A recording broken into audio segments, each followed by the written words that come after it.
हमारे YouTube channel पर आप सभी साथियों का स्वागत है। साथियों, आज की महत्वपूर्ण क्लास में हम लोग देखेंगे कि संरचना के आधार पे शब्द के प्रकार।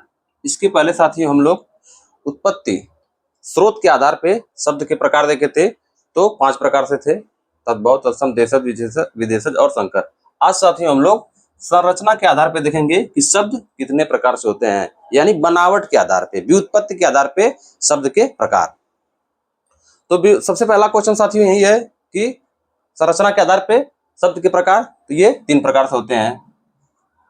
पहला रूढ़ शब्द, दूसरा यौगिक और तीसरा योग रूढ़। रूढ़ शब्द, यौगिक शब्द और योग रूढ़ शब्द। धीरे धीरे साथियों हम जानेंगे कि रूढ़, यौगिक और योग रूढ़ शब्द किसे कहते हैं। सबसे पहले हम लोग आएंगे रूढ़ शब्द के बारे में चर्चा करेंगे कि रूढ़ शब्द क्या होते हैं। साथियों, रूढ़ शब्द वे शब्द होते हैं जिनका खंडन न हो, जिनका विच्छेद न हो, जिनका कोई खंडन करने पे सार्थक अर्थ ना हो। वे शब्द जिनका निश्चित अर्थ होता है, यानी जो रूढ़ शब्द होते हैं उनका निश्चित अर्थ होता है और विच्छेद इनका रूढ़ शब्द का नहीं होता है।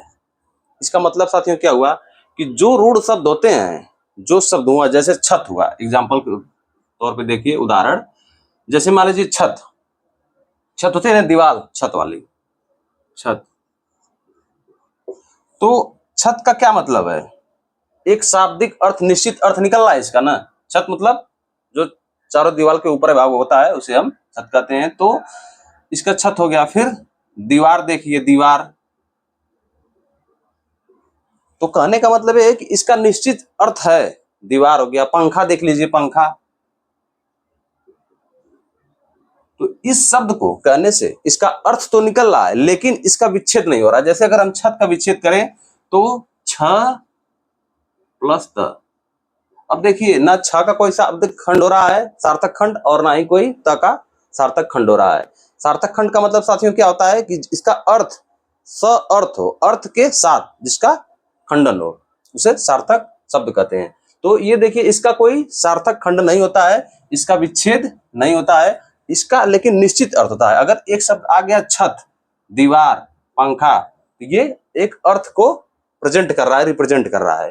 तो रूढ़ शब्द जिसका निश्चित अर्थ होता है और इनका विच्छेद नहीं होता है। ठीक, एक शब्द क्लियर? रूढ़ शब्द, निश्चित अर्थ, इनका विच्छेद नहीं होता है, और ये एक निश्चित शब्द को परिभाषित करते हैं। अगर कोई शब्द कह दिया गया, जैसे अगर कह दिया गया कि लाइट,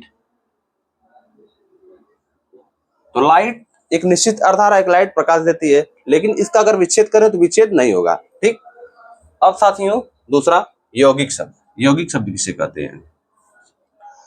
तो रूढ़ शब्द और रूढ़ शब्द, यानी एक रूढ़ और एक रूढ़ मिलके अगर 2 रूढ़ शब्द बनते हैं तो ये यौगिक होते हैं। कैसे बताते हैं। रूढ़ प्लस रूढ़ बराबर यौगिक, यानी 2 रूढ़ शब्दों के योग से बने शब्द यौगिक शब्द कहलाते हैं। 2 रूढ़ शब्द के योग से बने शब्द यौगिक शब्द कहलाते हैं। एक रूढ़ प्लस एक रूढ़ बराबर 2 रूढ़, यानी यौगिक। अब साथियों रूढ़ और रूढ़ मिलके कैसे होंगे, देखिए, जैसे देखा जाए, और इसका नोट क्या है, मतलब इसका महत्वपूर्ण पॉइंट क्या है कि जितने भी संधि होती है यौगिक शब्द के, जितने भी संधि होती है, उपसर्ग होते हैं, प्रत्यय होते हैं, और बहुब्रीहि के अलावा जितने समास होते हैं, बहुब्रीहि के अलावा, बहुब्रीहि समास के अलावा जितने समास होते हैं, अव्ययी भाव समास, तत्पुरुष समास, कर्मधारय, द्वंद्व, द्विगु, ये जितने होते हैं ये सब यौगिक शब्द के उदाहरण होते हैं। सिवाय कौन? बहुब्रीहि। बहुब्रीहि क्यों नहीं होता, अभी दोस्तों हम आगे बताएंगे क्यों नहीं होता है, क्यों यौगिक शब्द होता है ये सब। इसके अलावा बहुब्रीहि क्यों यौगिक ना होके ये योग रूढ़ शब्द होते हैं। तो यौगिक शब्द 2 रूढ़ शब्द से, 2 रूढ़ शब्दों के योग से बने शब्द यौगिक कहलाते हैं। और जितनी संधि हुई, जितने उपसर्ग होते हैं, जितने प्रत्यय होते हैं, और बहुब्रीहि के अलावा जितने समास होते हैं, वे यौगिक शब्द होते हैं। अब कैसे होते हैं साथियों, देखिए, 2 रूढ़ योग, 2 रूढ़ शब्द, जैसे मान लीजिए दूध वाला, मान लीजिए यहाँ उदाहरण, दूध वाला। ठीक। अब देखिए, ये दूध एक रूढ़ हो गया और ये वाला एक रूढ़, एक रूढ़ एक रूढ़ 2 हुआ, तो दूध वाला मतलब दूध देने वाला हो गया, दूध वाला। तो ये हो गया यौगिक।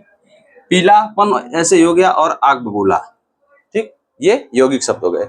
अच्छा साथियों, ये लिखा गया कि संधि, उपसर्ग, प्रत्यय और बहुब्रीहि के अलावा जितने समास होते हैं वो भी यौगिक होते हैं। ऐसे कैसे? देखिए, जैसे संधि, कोई संधि देखिए, हम पिछली क्लास में हम लोग संधि पढ़ चुके हैं। संधि का मतलब अगर मान लीजिए देवेंद्र ही हुआ, देवेंद्र, ठीक, देवेंद्र, तो हम कहते हैं कि ये यौगिक शब्द है। कैसे है? अब इसका अगर विच्छेद करें हम, तो देखिए देव प्लस इंद्र, ठीक। अब यौगिक की परिभाषा हम लिखवाए हैं कि एक रूढ़ और एक रूढ़, दो रूढ़ शब्द से बने शब्द को हम लोग यौगिक शब्द कहते हैं। ये देखिए, एक रूढ़ और एक रूढ़, तो एक और एक, दो रूढ़ हुआ, यौगिक बना। लेकिन अब रूढ़ का मतलब क्या था? कि रूढ़ का मतलब ये था कि इसका निश्चित अर्थ होता है, लेकिन इसका विच्छेद नहीं होता। अब देव का विच्छेद देव प्लस व कर, द दे प्लस व करेंगे तो इसका कोई सार्थक खंडन नहीं होगा, तो ये रूढ़ हो गया। और इंद्र का भी ऐसे ही है। और दोनों को अगर मिला दिया जाए, रूढ़ और रूढ़, तो ये यौगिक, देव इंद्र, देवेंद्र। और साथियों, ये कौन सी संधि हो गई? तो अ और ई मिलके ए बनते हैं, ये हो गई गुण संधि। तो देवेंद्र जैसे हो गया संधि में देवेंद्र, ये कौन सा है? यौगिक शब्द है। ऐसे ही साथियों उपसर्ग, जैसे अगर अनुमान लगाया जाए, अनुमान लिखा जाए, अनुलोम लिखा जाए, अनुलोम, तो अनुलोम लिखा गया तो अनु प्लस लोम, तो अनु एक रूढ़ हुआ, लोम एक रूढ़ हुआ, तो दोनों रूढ़ से मिले यौगिक, तो अनुलोम, ये शाब्दिक अर्थ इसका हुआ। तो ये दो रूढ़ शब्द के योग से बने शब्द यौगिक शब्द कहलाते हैं, ठीक है। प्रत्यय इसी तरह हो जाएगा।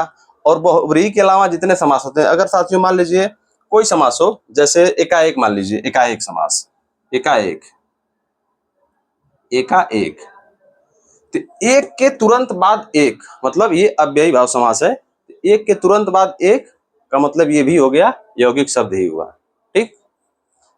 तो संधि, उपसर्ग और प्रत्यय और बहुव्रीहि के अलावा जितने समास होते हैं ये हो गए यौगिक शब्द।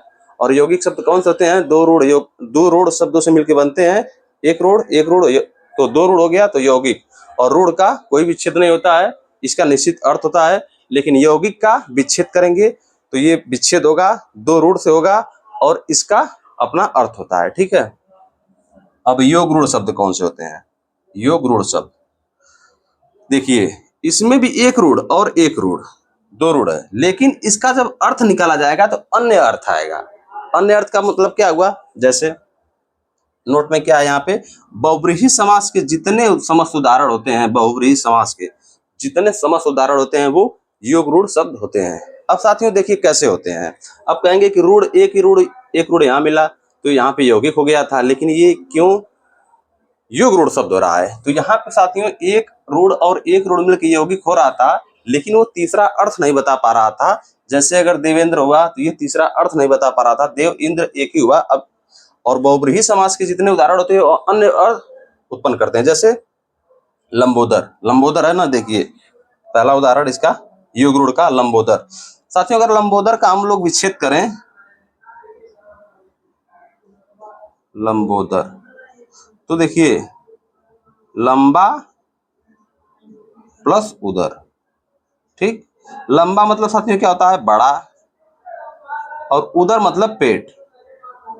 अच्छा साथियों, बड़ा पेट, तो बड़ा पेट किसे मतलब किनको कहते हैं? लंबोदर किसके लिए प्रयोग किया जाता है? तो ये गणेश भगवान जी के लिए प्रयोग किया जाता है, तो क्योंकि उनका पेट बड़ा था। तो ये अन्य अर्थ आया ना, जैसे लंबोदर हम गणेश भगवान को तो नहीं कर रहे हैं, लेकिन ये उन्हीं के अर्थ में, अन्य अर्थ में प्रयोग हुआ, इसीलिए इसे हम लोग योग रूढ़ शब्द कहते हैं।